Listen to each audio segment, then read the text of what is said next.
بسم اللہ الرحمن الرحیم۔ ناظرین، آپ لوگوں کو بڑی خبر سے آگاہ کرتا چلوں کہ تحریک لبیک پاکستان نے پی ڈی ایم اور شہباز شریف کی حکومت کے جاتے ساتھ ہی پہلا بڑا جلسہ کیا ہے، جس کے لائیو مناظر بھی کچھ دیر میں ویڈیو میں آپ لوگوں کو دکھاؤں گا۔ اور بڑی خبر یہ ہے کہ تحریک لبیک پاکستان نے جلسے کے لیے جو پنڈال سجایا تھا وہ کھچا کھچ بھر گیا تھا۔ عوام کا اتنا رش تھا کہ عوام آس پاس کی سڑکوں پر بھی موجود تھی۔ میں آپ لوگوں کو آگے چل کے لائیو مناظر دکھاؤں گا، لیکن اس سے پہلے حافظ سعد رضوی صاحب نے پیر سہلی سرکار کے دربار کے اوپر حاضری دی، وہاں پر فاتحہ خوانی کی اور چادر بھی چڑھائی، جس کی ویڈیو بھی ابھی آپ لوگ ویڈیو میں دیکھ رہے ہیں۔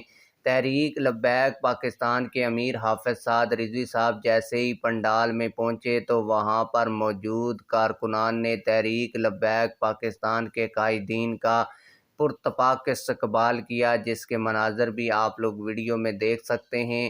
تحریک لبیک پاکستان کے امیر حافظ سعد رضوی صاحب کا استقبال لبیک یا رسول اللہ صلی اللہ علیہ وآلہ وسلم کے نعروں اور پھولوں کے ساتھ کیا گیا۔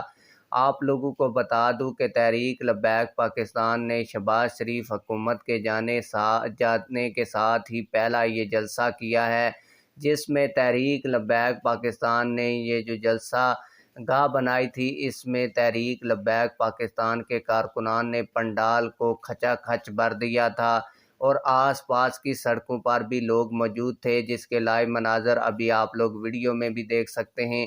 اور آپ لوگ دیکھ سکتے ہیں کہ پنڈال میں تل رکھنے کی جگہ بھی یہاں پر نہیں بچی۔ آپ لوگوں کی اس حوالے سے کیا رائے ہے؟ کمنٹ سیکشن میں ہمیں اپنی رائے سے ضرور آگاہ کیجیے گا۔ ملتے ہیں کسی اور ویڈیو میں۔ اللہ حافظ۔